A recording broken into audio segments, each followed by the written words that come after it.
Welcome to the third episode of NOLITC Cares webinar. In our last episode, we tackled about a new approach to explore self-expression through art therapy. NOLITC Cares is a God project of the Office of the Governor of Negros Occidental on the promotion of self-care and mental health during this time of pandemic in collaboration with Hearticulate Psychological Center.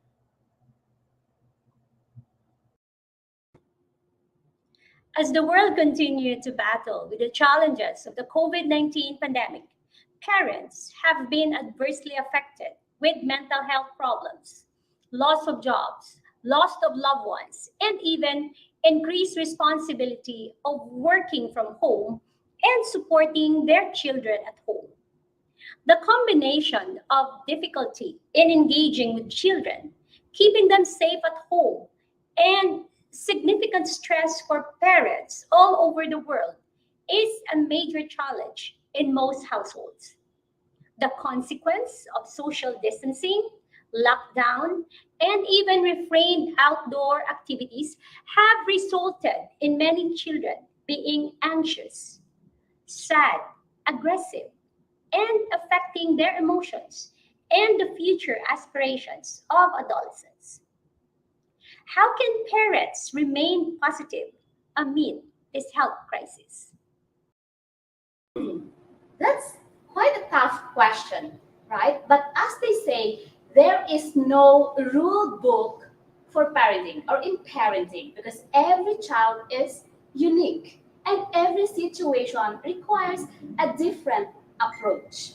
This afternoon, we are going to discover, learn, and probably unlearn some parenting and social emotional approaches. Join our discussion this afternoon with our featured speaker from TUPV Cares and Hearticulate Psychological Center.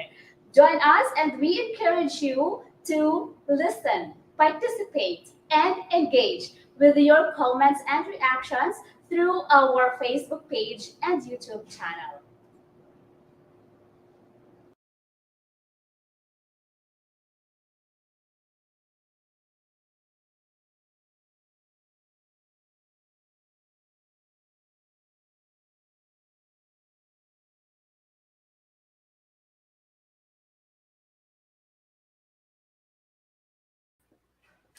Hello there again, and good afternoon to all of our viewers. My name is Miss Red Don Lorente, and I will be your host for this event.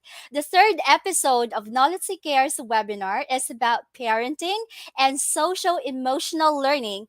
A warm welcome to all of our dearest friends over at Facebook and YouTube live stream. Could you please take your time to comment your names in the comment section and where you're joining us from? We would love to know. You could also greet one another a pleasant afternoon, or you can send a virtual heart reaction. And please share the link to your peers, colleagues, and loved ones. Before we begin, just a few house rules to ensure that we have a smooth flow of our webinar. Firstly, could you please fill out the online attendance right now? The link to the online attendance form is pinned in the description bar, and we will be also putting it down in our comment section, or you may scan the QR code flashed on your screen right now. I will be giving you time to fill out the online attendance. That's great. Thank you. We will not be able to catch up with all of your comments. So if you have any questions, please post them in the open forum form link, which can be found in the description box below. Alternatively, you may also post your questions in the comments section. Feel free to post some insights in there as well. The moderator will bring them up towards the end of our presentation. You will also be receiving a digital certificate. For attending this webinar online, you only need to accomplish the online evaluation and the online attendance, which can be found in the description box below. Last but not the least, kindly invite your peers, your colleagues, and your loved ones to join us in this webinar. I hope you're all catching up with me with all of our opening reminders. If you have not seen our previous post yet, you can always follow us on Facebook and please subscribe to our YouTube channel. We will be showing to you this trivia.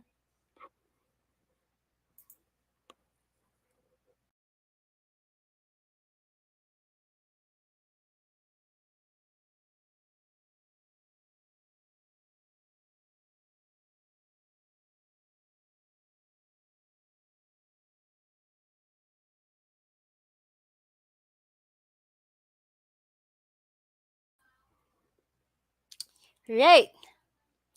I hope you were able to read the lines in our parenting trivia. And we hope that you have an open ears and an open heart to listen and to participate in this webinar. The importance of parents can be seen in the way they support our lives. Parents are the only ones who show unconditional love. That's right. Parents play the biggest role in our development, whether it's in our mental, physical, social, financial, or career development. Parents help us in every step of our lives. They work hard to prepare us for our future challenges. Social emotional learning is not just a helpful extra that we, as parents and teachers, can hope to get into the business of their daily schedules. No, it is actually a critical it is critical for our children's cognitive processing and development through school closures and the aftermath of the COVID 19 pandemic. Without further ado, let's get to know our expert speaker for today. Our speaker is a trusted expert in work life solutions. She is the founding member of CARE Psychosocial or Psychological Support and Consultancy Services. She is also the former senior consultant of the Crisis and Psychotrauma Center of La Consolacion College, Bacolod, a team leader of the TUP Visayas CARES program, co-founder of Better Academy, and a member of Philippine Guidance Counselor Association. She has obtained her doctorate degree in doctor in philosophy, major in psychology at the University of Negros Occidental Recoletos, and currently she works as the admission officer and guidance counselor 3 of Technological University of the Philippines, Visayas. Ladies and gentlemen, let us give a generous clap to our expert speaker for this session, Dr. Analu Panganiban. Hello, good afternoon, Miss Red, and the rest of you attending this live broadcast or learning session brought to you by NOLITC Care. I so like your program that NOLITC Care, just like TEP Visayas, cares for the community. That's why we're having all of these initiatives. Miss Red, thank you for that very generous introduction of me. I am Mhm. so happy. How are you today? Yeah, we While I'm trying to share my screen. Mm-hmm. Yeah, sure. We are also so much delighted, Dr. Anna, that you have invited our invitation to be our Mhm. speaker for this very worthwhile and meaningful webinar. I know that a lot of our audience can relate to parenting styles and social emotional learning. And Mhm. yeah, how are you, Doc, as well? I'm fine, and I'm very happy that I was invited to be with you today. In Mm-hmm. fact, I have seen your previous videos, and grabe, humble ko, now that I'm here, grabe, it feels so surreal. But I'm very excited, Miss Mm-hmm. Red, to share with our audience my Mm-hmm. learnings. At the same time, me being a mother of a 2-year-old Oh. son, Mm-hmm. very Yeah. energetic. Mm-hmm. So Yes. please allow me right now to share my screen, and please confirm it if you can see it. Yeah, we can see it now. So take it Okay. away, Dr. Anna, and see you later. All right. Thank you very much, Miss Red, Doc Tina, Miss El, and Doc Donna. Thank you again for paving the way for me to be here with NOLITC. So right now, our third session again is on parenting matters, promoting social emotional learning. I would like to believe with the two ladies who said that there is no perfect parenting style. In fact, we are just no, all of us are just doing our best to become good mothers, to become good fathers, to become someone for a person who needs our assistance. But today is extra special because this will be my first time after a long time, no, sharing my knowledge and again experiences being a full-fledged mother. Yes, I have a 2-year-old, very energetic and full of life son whom I love so much. He is our life right now. His name is AJ.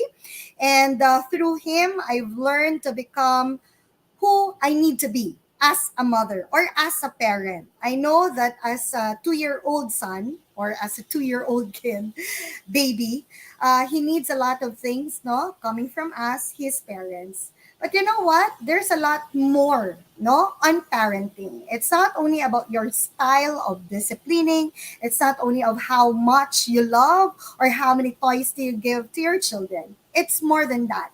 And this afternoon, we will be learning some strategies, at the same time, some ways on how we can help our children become emotionally intelligent and to be a social and emotional being. But before that, please check yourself by giving an adjective that will best represent how you feel as of this very moment. I would like to assume that majority of the audience right now are parents, but I would like also to believe that there are also some children, some students, and kahit wala ka pang any babies or any children, no, as of the moment, I'm sure that our topic will still be very, very beneficial and will be very exciting for all of us. So right now, please give an adjective that will best represent how you feel. And I'm actually looking at several screens right now. I'm looking at also our Facebook Live, and hopefully I can see some of your answers there. Okay? But let me just go back to my presentation for the meantime. All right. Sige. So I would like to believe that most of you are so happy and also as excited as me. Maybe some are quite sleepy or quite sad, maybe of the present situation that you are in. But whatever your emotion as of this very moment, please know that it is just okay to feel that emotion. May it be positive or negative. But definitely me and Doc Donna as mental health advocate, we want you to feel happy, fulfilled, and satisfied with your life in general. But don't worry again if you are under the weather or you don't feel like being happy or fulfilled with the things that you are doing. Please know that it is okay not to be okay. But don't let it win. Let it stay for a moment, but make sure that after not feeling okay, you'll do something about it because you deserve to be happy. You deserve peace of mind. But really, be honest with me. How are you? Kamusta gid kita bala, no? And this mental health check, ang kinanglan niya ni is really an honest response. Probably you've been excited because this is a new topic for you. But honesty, how are you feeling? Okay pa bala ka mo? Mga mama, papa, nanay, tatay, mommy, daddy, titas who are feeling mothers, titos who are feeling fathers. How are you really? And again, it is very okay to be very honest with how you feel. In fact, every single day, make it a habit that you have to check how you are feeling because most of the time, it will lead you to the direction where you want or how you want to feel for the rest of the day. That's why again, we are advocating of sana all, no? Happy, energetic, and alive with what they are feeling. But again, if you're not feeling that way, it's okay. Basta ang importante, do not let it win. It is during this pandemic and during crisis that we want to emphasize you are not alone in your journey. More than ever, We need to find ways to stay connected with our community. That's why we love and we appreciate initiatives like this: NOLITC Care, TEPV Cares, Hearticulate Cares, Care Hub Cares. Because we want everybody to know nga ari pa kami diri. We are here and we want you to feel that we still care for you. Even though most of our engagement are online or done virtually, but this will not limit us from seeing you face to face, no? Kahit virtually lang. But at the same time, letting you feel that there is someone, there are people who cares for you. So no one should feel alone or without any information, support, and help that you need. That's why we are again having all of these initiatives. And I like it that you have spared your 1 hour with us for us to get to know more of our roles as a parents. And I've heard a while ago, no, was it Doc Tina or Miss Red who said that maybe some of the things that we have learned in the past, we must unlearn it already. Okay, so today's session will be interactive. I want you to have a pen and paper or something to write on. Please listen carefully and participate actively. And never forget and never be shy to share your thoughts and ask questions, especially the end of this presentation. I really don't mind you interrupting me or probably give all your comments and suggestions or even your recommendations and your insights or learnings in our chat box. We would like to learn all together. And I don't want you to feel no that I am the only experts here. I know that we are all experts in our own right because we are trying our best with with the different roles that we are playing. So let me start my presentation by saying this general statement. There is no way to be a perfect parent. No one is perfect. But there are a million ways to be a good one. So I hope by the end of this presentation, we can all find some ways to be a good parent to our children or kahit hindi pa biological children, but those whom we consider that they are someone whom we are sharing our care and love with. So by definition, when we talk about parenting, it will always be a process of raising someone or our children and providing them with protection, care, and even love in order to make sure or to ensure their healthy development. And I would like to emphasize that this definition also give importance into adulthood. Meaning to say, our being parents doesn't stop, no? When our children become teenagers or probably they are already working. Our Filipino culture will teach us that parenting here in the Philippines go on and go on up until they become adult. But definitely later on, you will also find out some comparison. Maybe if you're going to assess yourself, kailangan pa ba that I still have pay attention no, to all of the dealings of my children? Malalaki na naman sila. When do I stop my being a parent? And as early as now, I would like to tell you, your being a parent never stops. Probably, naglessen lang your role no, sa lives of your children, but definitely, your being a parent never stops. It will always continue. Maybe ma-change lang siya in terms of your strictness or way of disciplining your children, but you're always there. You will always be their mother or their father for that instance. But we also have to understand that there are four major responsibility for parents wherever you are as of the moment. May it be you are here in the Philippines, you are there in America or in Europe or whichever part of the country. Number one, according to National Academy of Sciences, our major role as parents is to maintain our children's health and safety. So by all means, we have to make sure that our children are really healthy and safety, especially during this pandemic. Number two, we need to promote their emotional being. That's why we are giving them all the care and the love and the attention that they deserve. Number three, we have to instill or help instill social skills.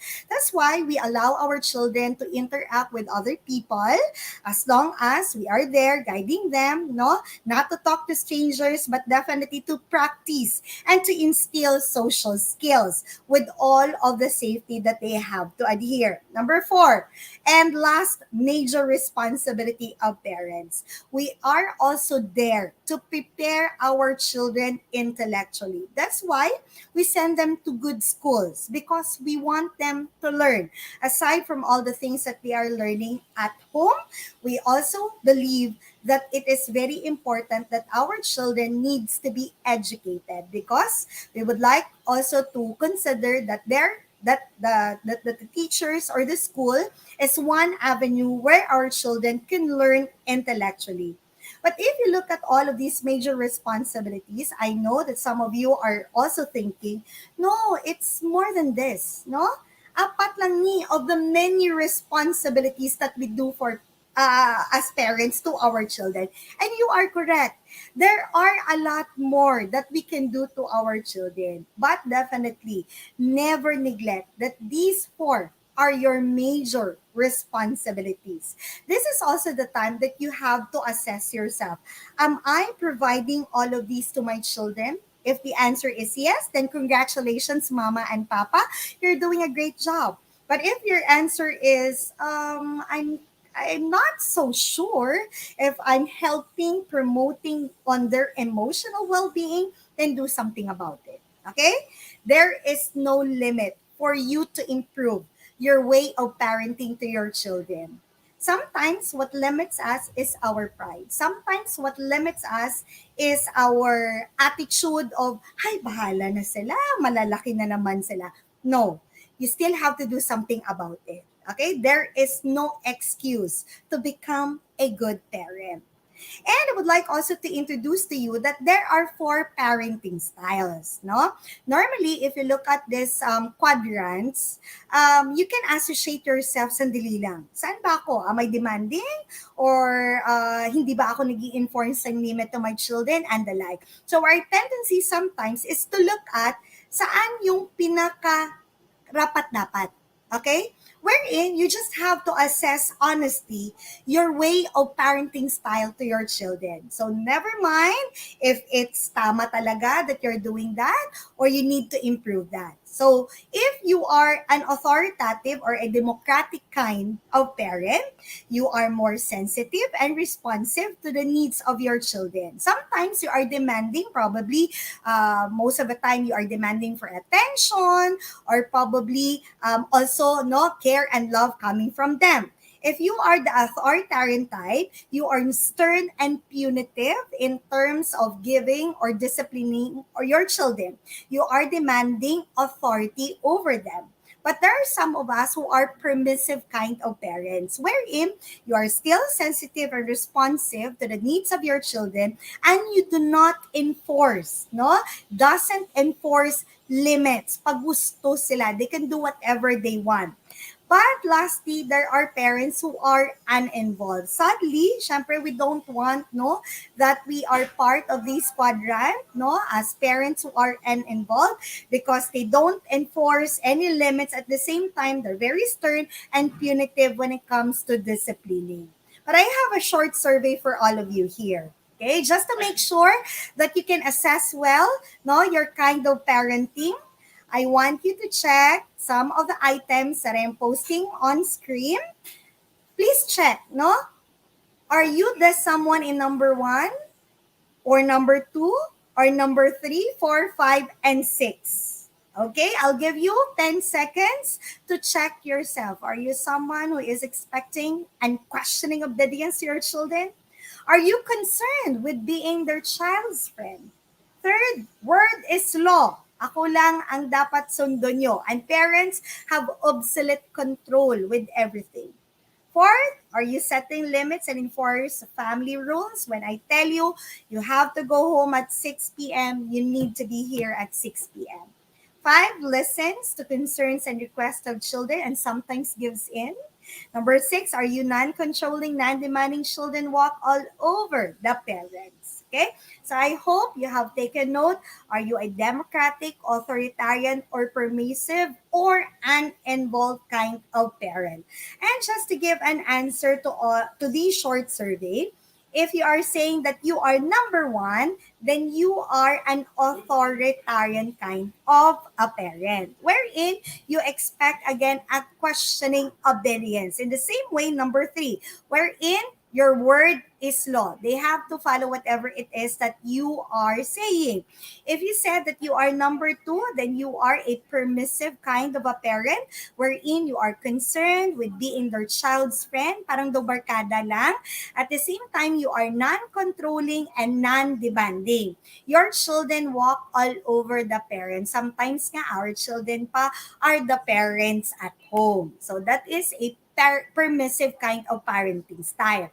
So if you're saying that you're number four or number five, then you are a democratic kind of a parent wherein you set limits and informs family rules, but you have to make sure that they understand why you are setting that rule.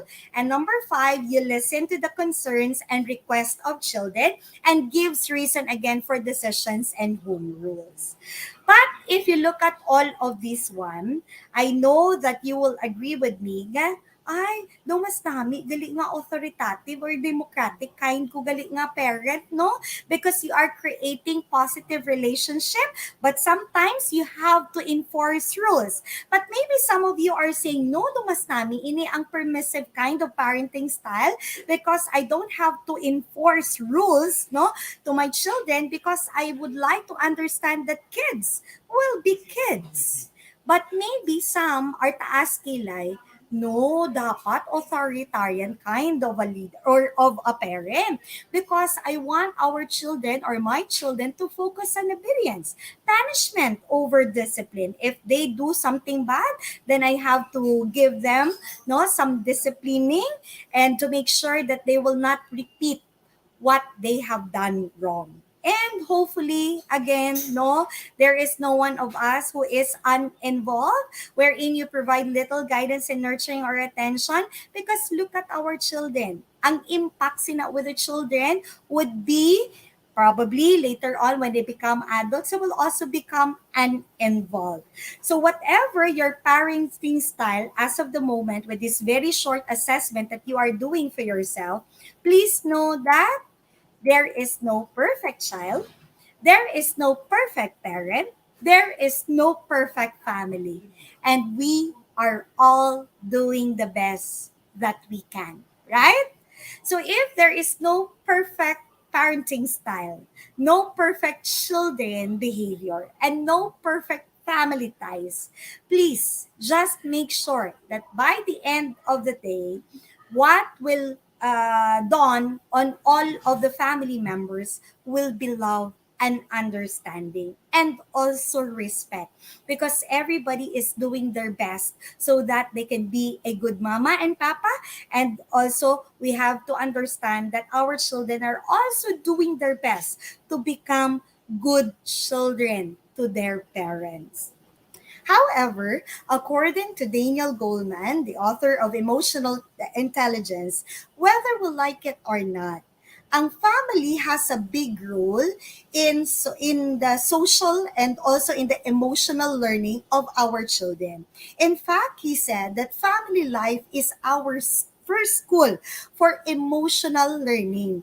At times, you already have a gauge, no? If you look back as to the family background of some of our children or some of the students or the young people that we meet, dumakahambal kagid nga, ay, that's why gali. Maybe because, no, this child come from a broken family or ay ka neglectful na sang iya nga parents. That's why amo na siya siguro.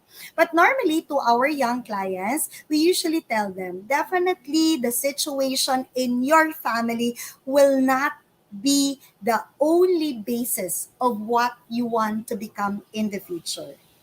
But because we would like to understand that family life, no, will have the greatest impact on how our children will grow mature or become an adult. I hope we can improve it as of the moment at present.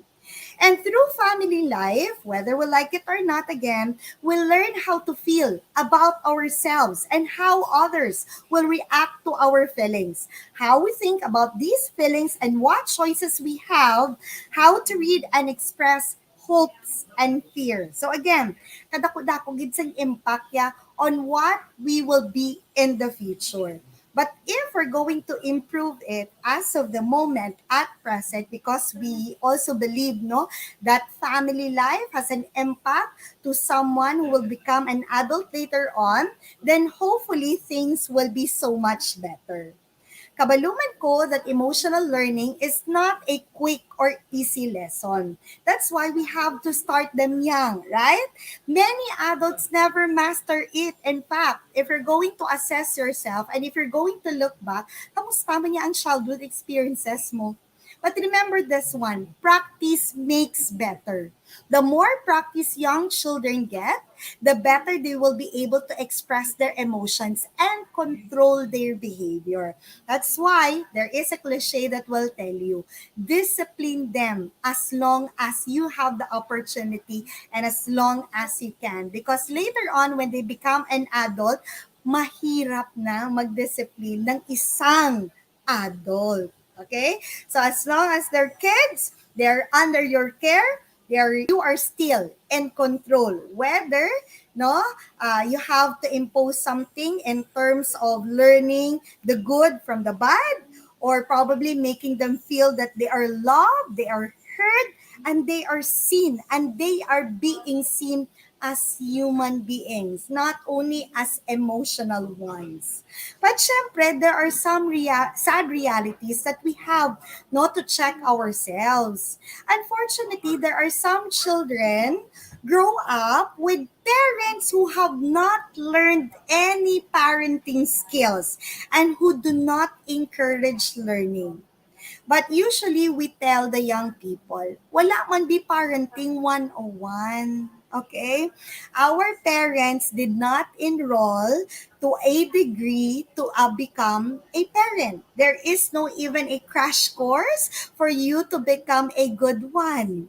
Sometimes or most of the time, when one has a child, no, after giving birth, the automatic na lang, these are the roles that you need to do because you are now a mother, a father, or a parent to this little one. Okay? So sometimes we also have to understand if parents are doing their best, we know that you are also doing our best. So let's try to understand and let's try to communicate with one another. Another sad reality is that there are a lot deprived children. And deprivation most of the time is the lack of healthy, nurturing environment. If you look at again the surroundings that you have, if you look at the environment where you are putting or placing your children, are you happy with where they are or where you are as of the moment? If the answer is yes, then congratulations, you're doing a great job. If the answer is no, do hindi ko satisfied, then do something about it. And lastly, this is another sad reality. Do not be confused, no? Ang deprivation na ginanamin natin is only about poverty, without anything or without money. Sometimes, deprived children can also come from wealthy families who do not spend time with their children, who are too busy with work, who are always traveling, who are neglecting the fact that these children of mine needs my attention. I have these two clients. We have family therapy, no? And the children are saying or sending a message to their parents, Mommy, Daddy, we don't need your money. What we need is your time, your attention. And we've been seeking that for a long time, but you do not understand what we need. You always provide us with all of the gadgets, money, toys that we need. But we don't need that. We need you. So these are sad realities confronted, no, sa mga parents. And I'm sure if you talk to parents, they will tell you, I just want to give my best to you because before, when we were young, wala kami ni tanan, no nga luxury in life. We want to provide for you. But there is something missing in between. Maybe that something missing is the communication between parents and children. Sometimes parents literally need to sit down with their children and tell them eye to eye. Langga, baby, tuto, inday. We are all doing this for you. Please understand that mommy and daddy are always busy because our job, or probably the profession that we have chosen, involves us to travel a lot of time. But this is something that you miss out. You have to allot some time, some quality time to your children. We understand that some of you might be busy, but you need to spend and allot time for your children.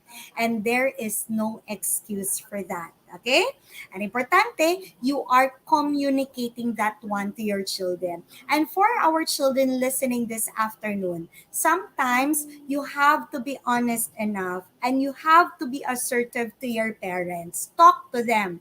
Mommy, daddy, I miss you so much. I need to spend time with you. I hope that whenever you are home, ang tanan mo nga cellphone, mommy and daddy, ipahigad gid. Because I want to spend time with you. I want to talk to you all of my experiences at school. Okay? I know it's easier said than done. But we don't want that our reality will be a sad experience to the children and also to the parents. So do something about it.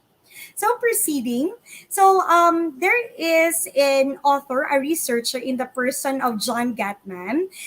He made a careful study of parental relationship and parents' interactions with children, which he has shown that interacting with children can actually help them grow emotionally sound in different ways. And he would like to refer this as emotion coaching, which is, he believes, that this is the heart of parenting.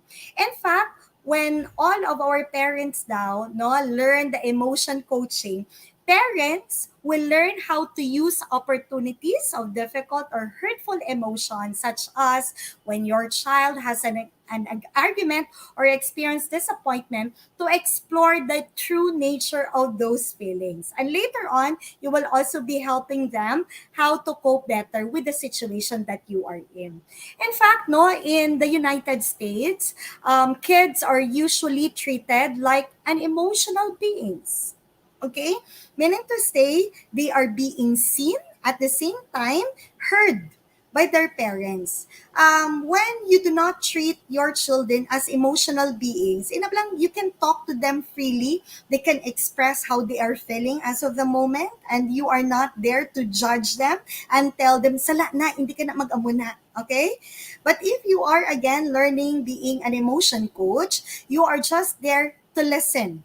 And according to Gottman, listening is a skill that all of the parents should know and should understand. In Denmark naman, Denmark has been actually ranked as having the happiest people in the world. You know why? Because if you take a deep dive into how they raise their kids, you'll learn that empathy is deeply rooted in their values. And we would like to understand what empathy means. Empathy is putting your shoes or yourself in the shoes of other people, feeling what they are feeling, understanding where they are coming. So if all of us as parents becomes an emotion coach, then later on we will have a more understanding where our children are coming from, and we will have more time to listen to them and to understand them up until the level of their understanding. So, because of this emotion coach, which is the heart of parenting, John Gottman emphasizes that social emotional learning is very important sa aton nga mga children. When social and emotional skills are taught and mastered, they will actually help our children to succeed not just in school, but in all avenues of life. Look at all of our hopes for our children. And look at all of the hopes for our parenting. If we combine that all together, we will be coming up with these 5 crucial no, na skills that we all need to develop. I know that as parents, we want our children to be fulfilled, happy, confident, empathic, kind, loving, responsible with the things that they are doing. And as parents, these are also the hopes of our children. Na kita mismo, we will be patient. We will also be happy with their achievement. We will encourage them rather than tell them the right or the wrong things to do. We will be more loving and kinder, and we will have some expectations to them that they will be able to reach. So out of these, no, nga social emotional learning, John Gottman has given us this 5 basic skills or competencies that can be systemically cultivated both at home at school. And hopefully all of these skills, no, will be learned all together by parents and also by children. So if you're going to look at these different social and emotional learning, we will be starting with self-awareness. One will be able to identify your thoughts, feelings, trends, and you will also recognize how they influence your choices and action. And a person who recognize one emotions, no, will also get to know, ay, okay, salamat because I have all these trends, no? And because of all these trends, I also know that I will be able to conquer the challenges that I am facing as of the moment.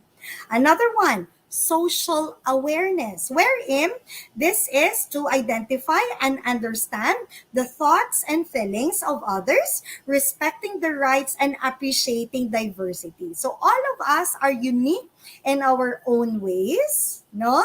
But if we become a more socially aware person, we will be showing understanding in terms of looking at and respecting other people. Another major skill that we have to know is self-management. So aside from learning our skills and identifying our emotions and our thoughts, we need to be able to set some goals. Ano yung siya nga mga goals? Goals that will entice you, that will empower you, no, to handle your emotions better so that they can facilitate rather than interfere with the task that is given at hand. And when you try to manage yourself, no, carefully, you also know how to manage your emotions better.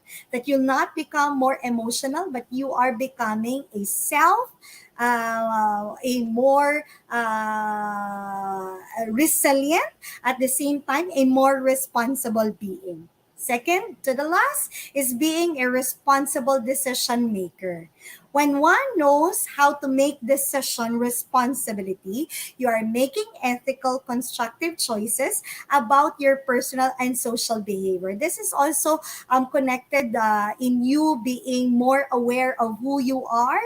You are trying also to generate, to implement, and evaluate positive and informed solution to the problems that you are facing. And lastly, another important skills that we have to learn that is included to social and emotional learning is relationship skills, wherein you are forming positive relationship, you know how to work in a team, and you are dealing effectively with conflict. And all of these skills, no, including in the social emotional learning, are very important because if we're going to cultivate this at home and in school, one will become a more self-aware, at the same time an empowered, active citizen of our community. Kanami gid siguro, wherein everybody understands everybody. But I know it's easier said than done, but definitely not impossible to happen. So if we're going to apply that to us, no, as parents, by working together in schools, parents can actually promote children's social emotional learning. And this may include, if we want our children to learn self-awareness, we have to recognize their feelings, and we also have to taught them how to manage anger. So ikaw mismo unahan mo nga hindi mo na siya pag-akigan right away, but you have to acknowledge message nga langga, tuto Inday, I understand that you're feeling upset right now. So mama will be here no after mo da nga mag-rant ka or after mo nga may expressing imo nga emotion. So second, understanding others by developing empathy and taking the perspective of others. So this is something also that we have to let them learn no nga dear, it's not only that you have to understand your strength or probably your attitude. Look at the people around you. Kamusta man sila ya? How do they behave? Okay? You look at them and maybe you can also develop empathy and trying to put yourself in the shoes of other people. Also, making responsible decisions and following. This may include, again, considering long-term consequences of the actions for yourself and others. Understanding yourself, handling emotions, setting goals, and dealing with obstacles. And lastly, building healthy relationship by saying no to negative peer pressure and working to resolve conflict constructively. So if our children are doing their best again to learn the 5 basic sets of skills and competencies so that they will be able to face our world with so much confidence at the same time na maging happy sila and fulfilled, hopefully parents will also learn these 5 competencies so that we will be able to understand better our children. Okay? And there are also some strategies that I would like to share with you so that we can nurture an emotionally intelligent child. These strategies usually can be done at home. So you may want to involve your partners. That will include your husbands, your wife, guardians, or the mga titas and titos who are helping you rearing your child. So very important, yeah, that all of us, aside from the 5 skills that I have mentioned, is that we need to be good listeners. And listening, again, according to Joshua Friedman, is a core competency skill. That's why this is listening is called art. No, it is an art because not everybody is programmed to be good listeners, but definitely with all your inabalang kagustuhan that you will be a good listener to your children or to other people, then learn the basic of listening. You can also listen carefully to your children or to other people by asking them how they feel. Whenever you ask them, ang message that we are giving them is this: you matter, or your feelings matter to me. And I'm listening to you right now because I care for you. So please feel free lang, no? Tell me, how are you feeling as of the moment? Kami, na mga registered guidance counselors, we are usually misconstrued to have superpowers. Why? Because whenever daw a client enters our counseling room, pagwa, miski nagahibi, nga grabe-grabe, okay na. No, do happy na, may smiles na on their faces. You know, our secret is we know how to listen. And merely by listening, even without saying anything, even without giving any recommendation, our clients feels that they matter and that someone cares for them. So if our parents know the basic of listening, I'm sure our children would feel that they matter and that their parents care for them.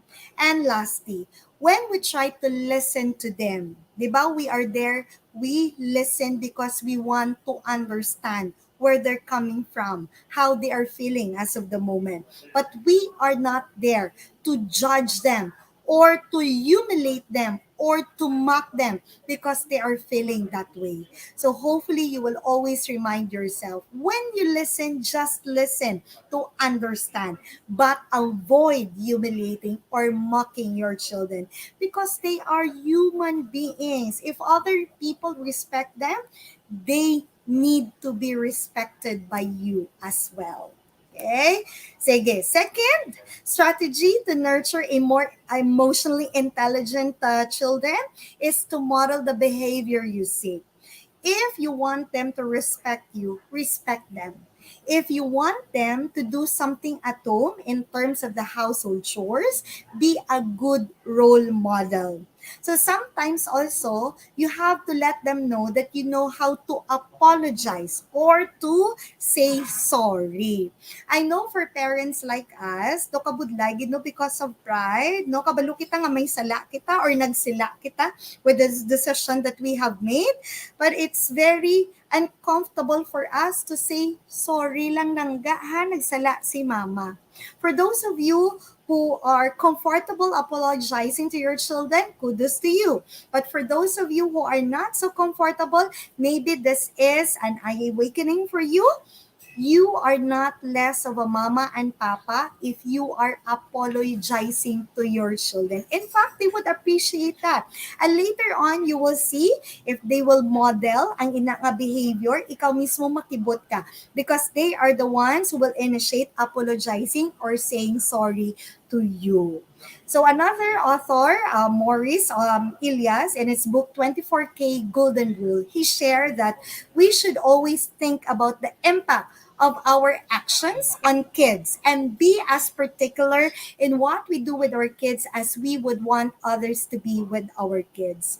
If we allow them to be educated at school, if we allow them to mingle with other people, observe how do they interact with other people, and observe also how they interact with you. Normally, they model kung ano ang kakatabo at home. So make sure that at home, you have an environment wherein everybody again is given the chance to be themselves. Of course, with proper guidance and some set rules so that they can follow it, so that they know what is the right thing to do compared to those which are not so right. Another thing that I would like to emphasize is this. We have to focus on the strengths of our children. If we want, again, that they will model the behavior that we are seeking from them. So talk first on the things that they did well. Example, after the end of the day, when you talk to them, when you sit down, when you are eating dinner, or when you're having snacks, langga, kamusta man ang adlaw mo? What did happen? Or probably what did you do well? Okay, can you tell mama? Then talk about what is something to improve on. But let and allow your children to talk first. And also, letter B, praise specific trends. Congratulations, dear ha. You got 10 sa imo nga score. Grabe ba na perfect kay gid ba? Uy kanami gid to kay gin-share mo ang toys mo with other children, with your playmates. Thank you, dear ha. Nabatian ta ka that you said sorry or you apologize to your playmate because na igo mo siya sang bola. Thank you, gid, for doing that one. Okay? So parents, please learn to praise specific trends of your children and do not just criticize wrongdoings. All those at times you have to pinpoint. Sige nga, tell me, what do you think should have been done instead of what you have done, no, kanina with your playmate? You think that is the proper way to do that? If there's another way to do it, how will you do it? So again, you'll never start by criticizing, but you have to do something so that they can improve their behavior. So children have never been very good at listening to their elders. Diba? Sometimes we have to repeat all of the instructions that we are telling them. But they have never failed to imitate them. That's why be very careful of how you behave in front of your children. Again, no one is perfect, but you can always be a good one. Okay? Third strategy is be stern with your decision when it comes to disciplining. If you have 3 children, what applies to one applies to all. But remember this one, that if you are imposing some set or rules, no, that your children have to adhere, you need to make sure that they have understood kung ano na siya ang rules that you have set for all of them. Yes, I would like to understand that love and discipline go together. But you can have a heart, no? You can still make sure that your children know that you love and care for them. That's why you are imposing some disciplining to them. And discipline your children. Why you still have the opportunity? Because when they become an adult, mahirap nang magdiscipline ng isang matandang bata. Okay? In the same way, usually if you have adult children na, our adult children will tell us, ay kabudlay, mag-discipline sang mama, sang papa ko. They don't listen to me already. Okay? So as long as you can, as long as you have the opportunity to discipline them, please do so. But make sure that they have understood why you are doing that one. You can even impose some punishment as long as ang punishment ngayon na is reasonable. An example, if you are spanking, this is your way of disciplining your children. Nga mag-spank ka, make sure that they understand. I am spanking you because maybe they will tell you the reason because I've done something wrong, because I have eaten ice cream that you said hindi pwede, or something like that. So at least they are self-aware of their behavior. That's why you are doing this one to all of them. Okay? Pero hindi pwede na yung pag-impose mo ng discipline or rules is para lang sa babae. Dapat yung sa babae, ganun din sa lalaki. Or ano yung sa youngest, yun din sa eldest. Although, it can vary at times, no, with the age difference. Kung baby pa yung youngest, syempre you cannot impose the same discipline that you are doing for teenagers or sa imo na nga mga younger adults, no, na mga children. But sometimes, no, if the age is not that far, then all of the set rules should be equal to all of them. So another one, nurture your child's self-esteem. A child with a good sense of self is happier. Remember the 5 set skills or competencies being needed for someone to become social and emotionally intelligent person. So sometimes kita mismo as parents, we need to foster self-esteem by probably giving your child responsibilities, allowing them to make age-appropriate choices. Example, what do you want to wear today? Is it yellow or pink?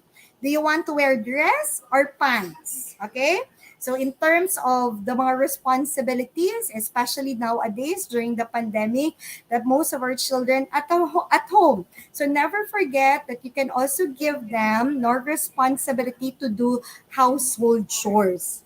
But please put also in the structuring of the day or probably the routine that they have to do every single day ang ilang nga self-care.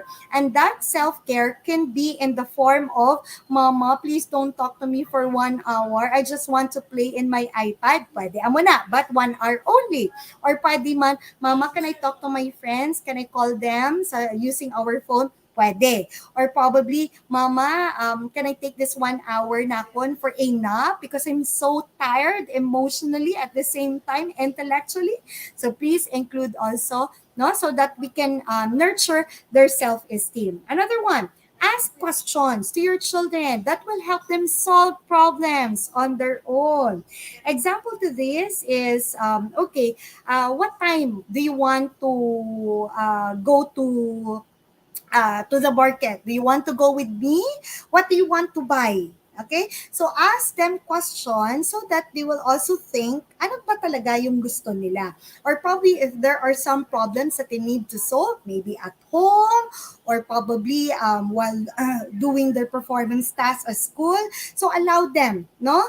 And help them by asking questions so that you can practice on how they are answering questions at the same time their line of questioning. So another strategy is respect differences. Parents, this is a big no-no, although I understand why you're doing this, but our children are different from one another. We cannot help at times compare the youngest to the eldest, to the middle child, to the children of our neighbors, to the children of our sisters and other siblings. But remember that all of our children, no, the kids have their own unique talents and abilities. All we have to do is to respect their differences. And sometimes ang pacing nila is different from one another in terms of academics, athletics, interpersonal skills, on how they deal with other people. So observe on how they do things, and probably if you can't help by comparing, you tell them, look at Bala your manang. What do you think is she doing? Do you think that is something that you can do also? Okay? But not to the extent nga the child will feel, ahay, si Manang or si Manong lang ang nami, hindi ako. Okay? So please resist the urge to compare your child to other people. Instead, we have to honor their accomplishment. Focus on what they can do. Sometimes comparing them can motivate children, but most of the time it makes them feel, I feel bad because I'm not like this. No, I want to be like Manang, but I don't know how. So if you have some recommendations, if you have some suggestions or words of encouragement, do it, but not to the extent that you are criticizing them rather than inspiring or empowering them that they can be themselves. Or at times, you have also to give your children choices and respect their wishes as long as these choices do not harm them or will not harm other people. Also, another strategy is we can do activities together. And these activities should be enjoyable and unforgettable. It can be as simple as cooking, manghihad lang da sila, or they have to prepare the plates no before dinner, or manghugas da sila, gardening, biking, and the like. But just make sure that you can do activities together. And this is something that we are missing out because of the busy workloads that we have, because of the situation that we are in. But Mama, Papa, dear children, we have this opportunity right now that we are staying at home to be together. So hopefully we can find time, really quality time, so that we get to know each other. And lastly, take advantage of support services. All of the schools have their guidance offices. Okay, always remember that. Although there is a scarce number of guidance counselors, but I'm sure there are some assigned personnel that can help in the social and emotional learning of our children. If wala guidance counselor, then go back to the parents. To the teachers. They are your partners in rearing your children. In the same way, for our teachers, please note that there are parents who can help you with the development of your students or their children. So, hindi pwede ihatag ta tanan responsibilities to the parents. Hindi man pwede nga tanan your responsibilities will be given to the teacher. This is a collaborative partnership. Okay?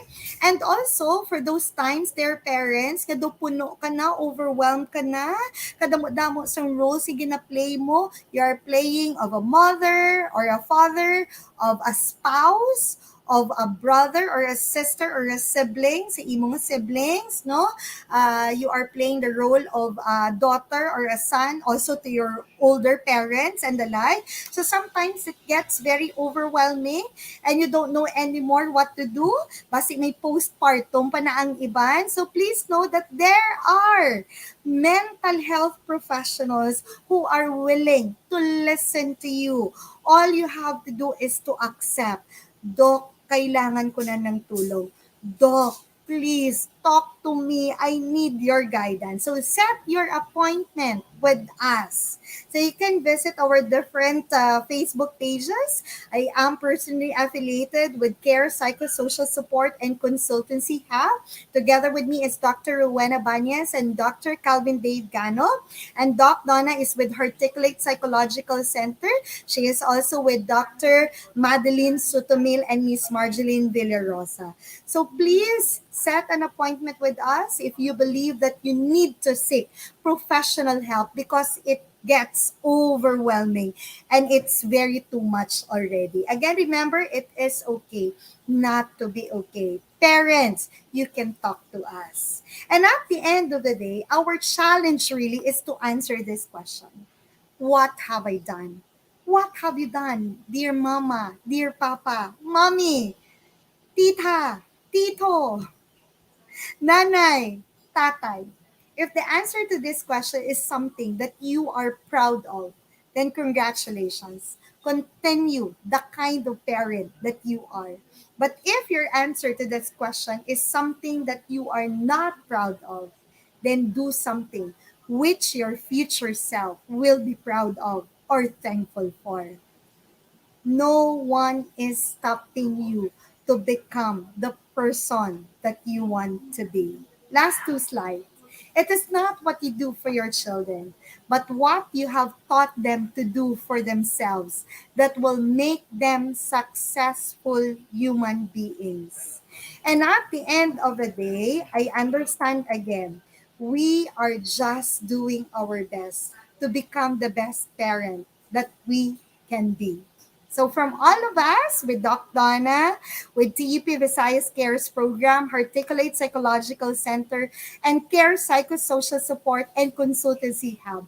Thank you very much, everybody, for giving me this opportunity. And please know, NOLITC cares for you. I am ready for questions or some insights if you have.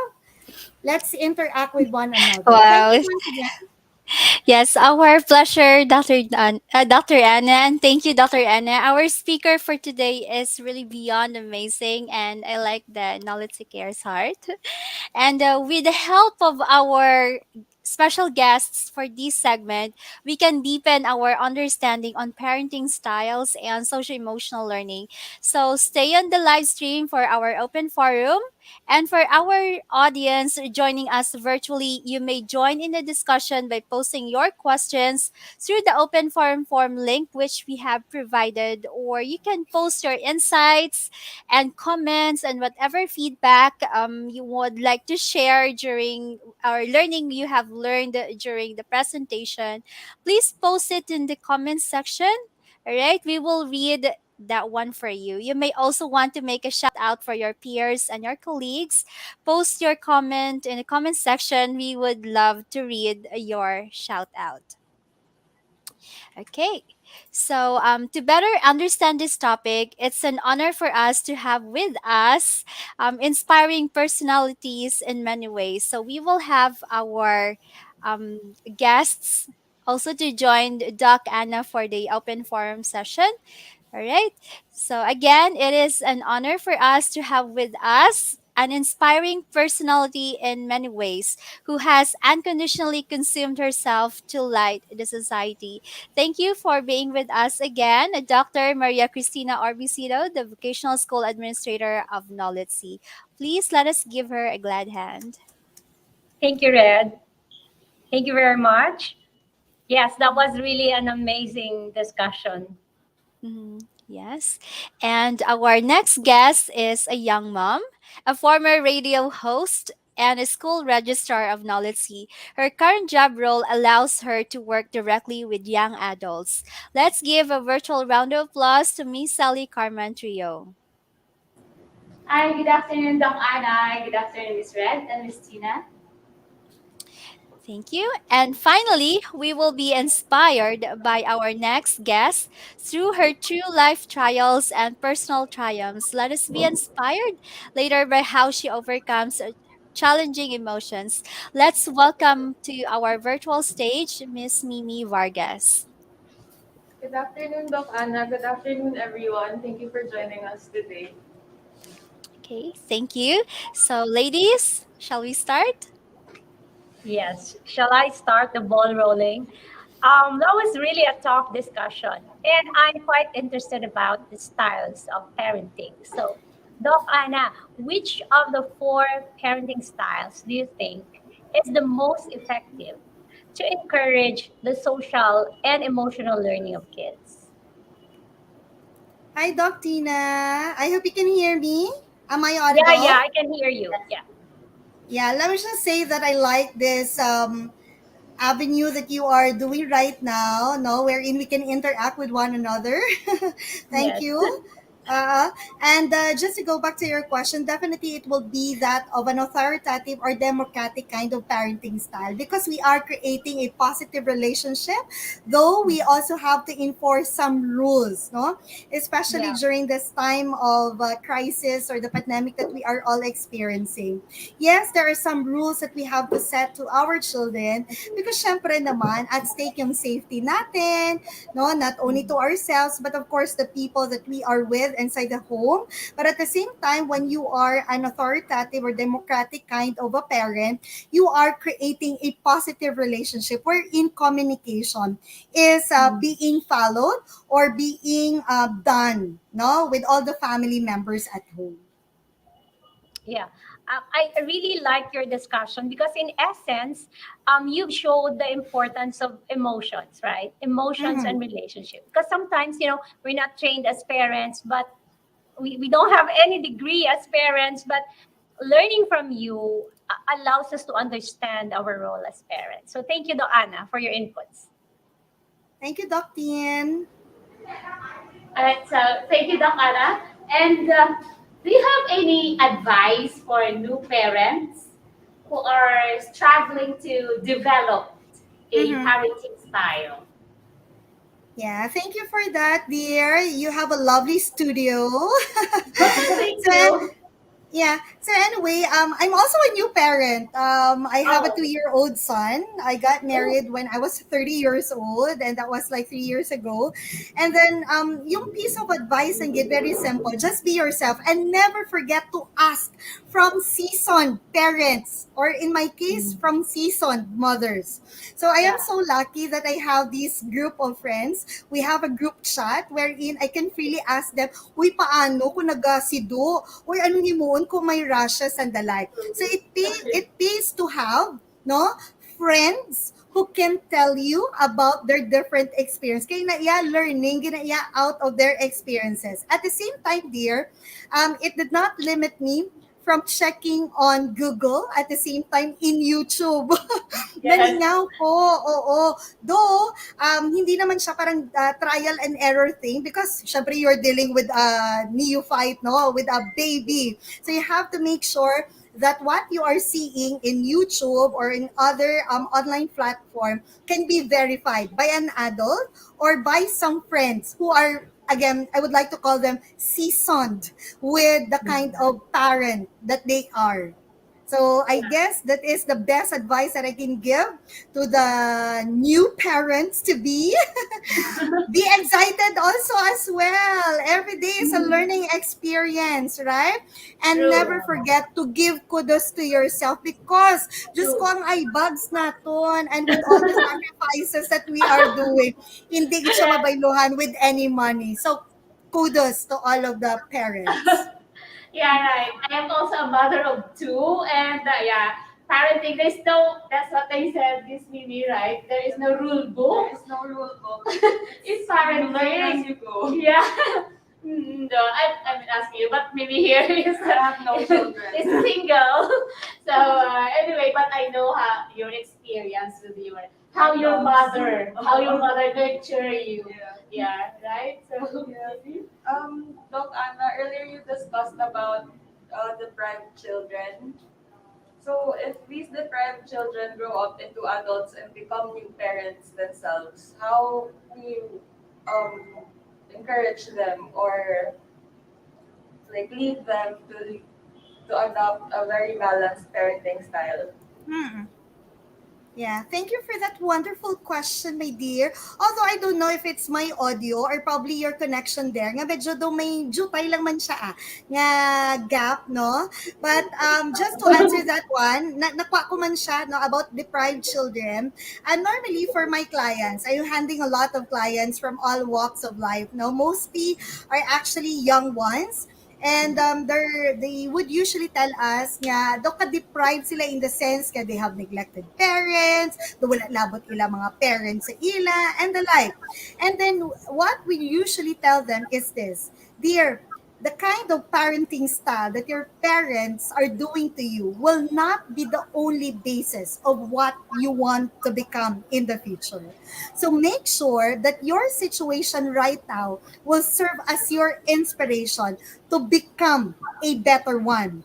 There is again no perfect parents. Wala gid siya as in. Wala man siya nga magambal ka dapat ang parent ko damo lang kwarta. No, there are parents who have lots of money but they don't give attention to their children. So they hindi ka gid kahambal nga amo na ang aton nga basehan no to be good parents. But again, for those deprived children, make sure that you can rise above your situation, no, where you are in right now. Be with people where you can get the love that you need. But ang ina nga love, ang ina nga care nga ginapangita mo from other people, it can actually come from within you.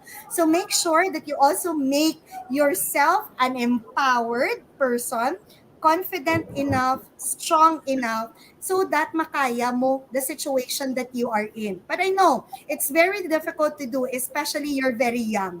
That's why you need other people to guide you aside from your parents. So hopefully, may ara ka pa guidance counselor. Hopefully, may ara ka pa titas. Hopefully, may ara ka pa friends where you can draw strength. And again, those strength will become an inspiration to become the person that you want to be, aside from being a deprived one. Mhm. In relation to that question, Doc Anna, what will happen to those nga nag-grow up sila in a different environment nga wala nag-allow for them to cultivate the competencies that you have discussed? Diba you have Mm-mm. shared with us 5 Yeah. competencies. So can Mm-mm. they still develop these competencies kay adult na sila subo? Oh, definitely, dear. No, learning never stops. Even us. Kita nga mga adults, we can always learn all of these competencies. No? I hope all of those that I have mentioned, though very brief lang siya, no, by definition and by my sharing, pwede pa ka, no, ka-check what are the other things nga para maging more self-aware ko so that I can understand other people better, I can make responsible decisions, I can understand myself, and I can build healthy relationship. Even the session that we are having right now, di ba? The reason why we are having this initiative because we want everybody to learn these skills that we are providing for them. Learning again never stops. So hindi ka maghambal tigulang nako hindi nako kabalo magbike guro. Look at those old people who are biking at the age of 65. No? Yeah. So age is just a number. Ang imo Yeah. yang nga willpower and your intention and the reason why you are doing that matters most than age. So definitely all of those 5 skills, 5 pa lang to but very important no nga mga competencies can be learned by anybody no at what age ka man. Thank you very much, Doc Anna, for sharing that information. Nakitaan pala naton based on what we've seen and based on what we have heard from others nga amo na kung may experience sila nga they have this sad experience sa ila childhood ang do ka feeling nila do hindi na nila makuha ang scar sa ilang heart and all throughout their lives hindi na sila hindi na sila maka-unlearn sang sini nga mga feelings kag sang sini nga mga scenario sa ilang kabuhi. So by your sharing, pwede kidya, it's just your willpower. This will be an eye-opener to the adults. Kind of the experience we know, meron kita mga viewers right now who might, experience these things, kaya wala sila nag-grow up sa naming environment. But still, they can develop these competencies. Thank you Yeah, very much, Doc Doc. Tina, can I just Yeah, add something na miss out ko yeah. lang, which is very important. Most of the clients nga ginabato na mo ni Doc Donna, no, they would usually tell us, Doc, this is my first time bala, Doc, nga mag-istorya sa isa ka mental health professional. At times, it pays to talk to someone, hindi mo relative, hindi mo kakilala, but someone in the field nga ka-understand sa imo what you're going through. And maybe that person, and normally ang amo nga role is this, an eye-opener. Dali lang gid amo nang natabo si imo sang una. But here I am reminding you ng imo nga past experiences will not be the basis again kung diin nga direction ang gusto mo tahakon in the future. So sometimes Exactly. it pays again, no, to listen to someone aside from the family members, especially if you're not getting any emotional support coming from Yeah. them, no, para magbugtaw ka that there are Mhm. still other ways for Mhm. you to become a better version of who you were in the past. So I hope I that is totally also agree. something helpful. I cannot dispute that one. I totally agree. So that's what they say, that your past really doesn't define your future, right? That's true, Miss Ellie. Doc Anna, earlier you discussed how important discipline is in ensuring that a child has balance in their life. So, what are your recommended disciplinary methods for children? Darlene, please, I apologize again, Darlene. Can you just repeat the question, please? Sorry, wala ka siya masyado nakwa. What are your recommended disciplinary methods? Okay, sige. Dear ako, I'm not so into disciplinary methods in terms of physical gid, but I'm more of communicating, no? So, I'm gina-visualize ko na nga later on, ang ako nga baby boy, when he becomes older, no? I would like to talk to him, to sit down with him, and tell him, nga, dear, ano ang feeling mo, ang ginhimo mo, no? Can you tell me, is that something that you are happy or proud of yourself? Kaya ginimo mo na siya? Or is there something to be done about it? So, maybe because amo na siyang ginahambal ko sa inyo because I was not, my parents did not also impose any physical disciplining method on me. So, to any of my siblings, there are three of us, no? All girls. So, wala gid. So, that's why nga when I grew up, though I'm not a believer nga kinanglan sang something nga physical gid for the kid to be disciplined. Although, I am not also saying nga I'm not favorable to those who are doing that. But I guess we will always go back. The reason siguro that you are doing that needs to be communicated to your children. And I think that matters a lot. One of the couple goals or parents goals nga nabalaan ko is sorry, ah, nalipat ko si ilang nga pangalan. But anyway, they do physical gideya no nga kind of disciplining to their children. However, what makes the difference is that their children, they understand na whenever they do this, papaluin sila ni mama or ni papa. That's why they don't do it. Okay? So the explaining to be done, amo na siyang pinaka-gist of any disciplining method. May it be physical or may it be other ways. So I hope I answered your question here. Thank you, All Doc right. Anna. Yeah. So let's talk about self-esteem, Doc Ana. Di ba we talk about these experiences nga childhood mo, sometimes may epekto sa imo as a person. So, ang self-esteem ay inherent na siya or pwede pa siya nga ma-cultivate with not only with your experience in family but you're saying nga magwa ka para nga Yeah. ma-learn mo sa ibang nga tao para ma-change ang imong paglantaw sa imong kaugalingon. So is it inherent or can be cultivated? Definitely, it can be cultivated. Okay? So, lucky we are if we have these very supportive kind of family dynamics going on.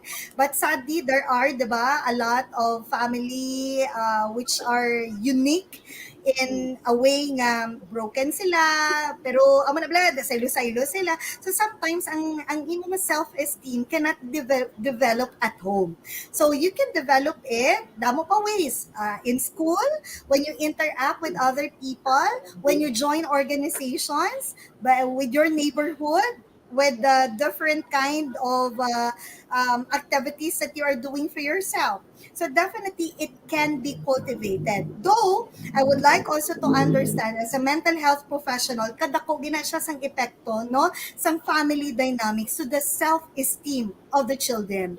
That's why kita as educators, if you are professors or if you are in school bala academician, please have more understanding and respect and be more kinder to other people because you'll never know kung diin sila nagalin. Okay?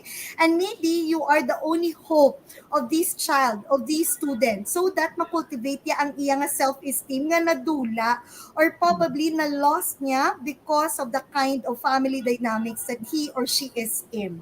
So hopefully with everybody's help, kahit hindi mo pa nakilala, gani, no, with anybody that we meet every single day, make sure that you are a better person, a more kinder, understanding, and you are showing respect.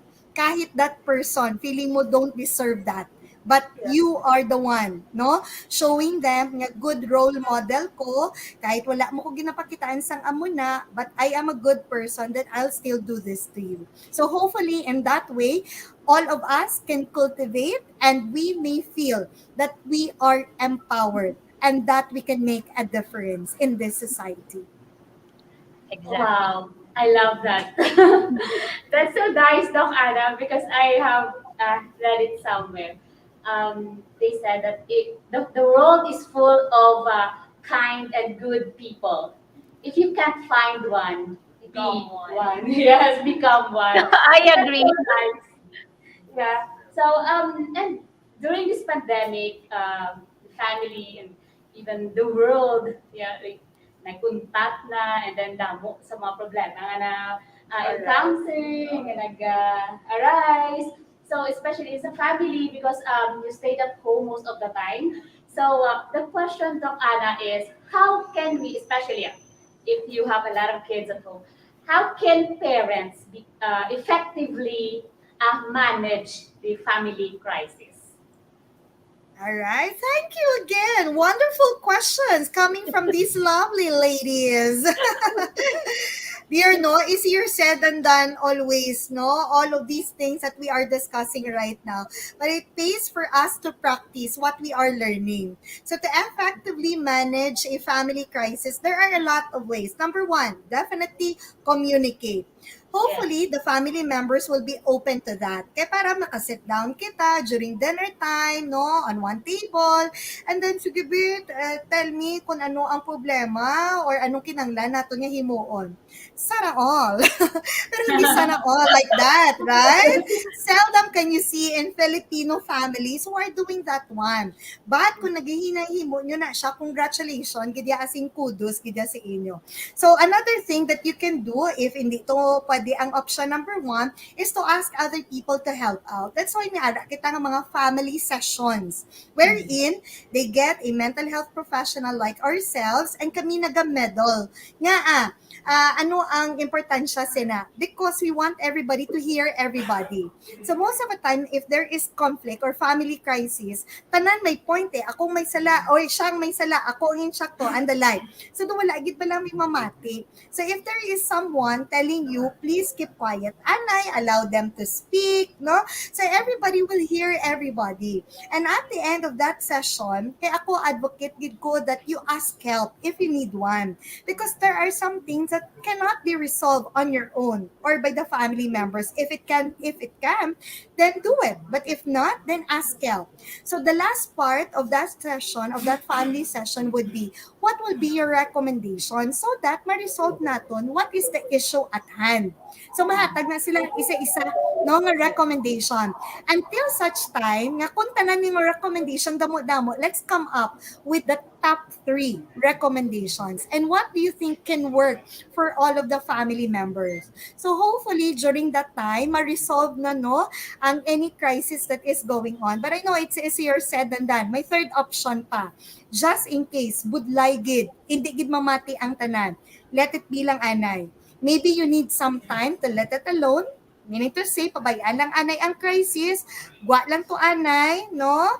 Or halilang anay sa inyo nga panimalay para hindi ka maginamo. Let time pass until such time that all of you will be calm down and then check kung nag-reply na sa text, butsilingon, okay na ni siya. Kung naka-block ka pa, butsilingon, hindi pa okay. Okay? So let it be lang anay. Let things cool down and then later on, kung feeling mo do okay na, do may guts ka na, then let time heal and hopefully mapatch nyo whatever crisis that you have undergone or in the past. No? So, 3 option pa lang. May 4 pa, number 5. Galing ang time naton. Kabalo ko kulang Wow. na. So we can continue that in our next session, Dabo pa niya session with Doc Yes. Anna. So thank you very much, Doc Anna, for sharing your valuable inputs to all our audience and to all our participants. Namiged na sudyahan gid kami sa imong mga inputs, and we learned a lot from you, and we wanted to thank Hearticulate, of course, you and Doc Donna and your team, and also TUP Cares for partnering with NOLITC Cares in this program. So your parting words to our audience this afternoon. Everybody, thank you very much for this wonderful opportunity that you have given to me. Again, there is no perfect person, no perfect parent, no perfect child, Angelique, but always be a good one. There are million ways to be a good one, so always be a good one. God bless you all, and good luck to whatever journey and roles that you are playing in life. I love you all, and please remember that we care for you. Thank you very much, Doc Anna.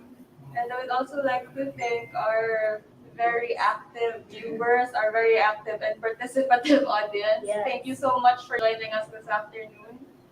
And I would just like to pass the floor back to Miss Red for the closing. Thank you very much, Doc, and then of course to our guests for this segment, Dr. Tina, Miss Sally, and Mimi for the very interactive discussion about parenting and social emotional learning.